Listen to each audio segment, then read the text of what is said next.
Ano pangalan nito? Chico.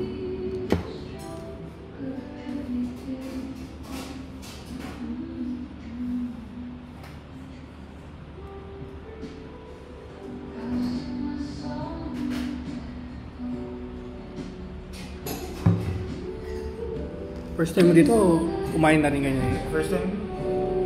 Buti nakita mo to.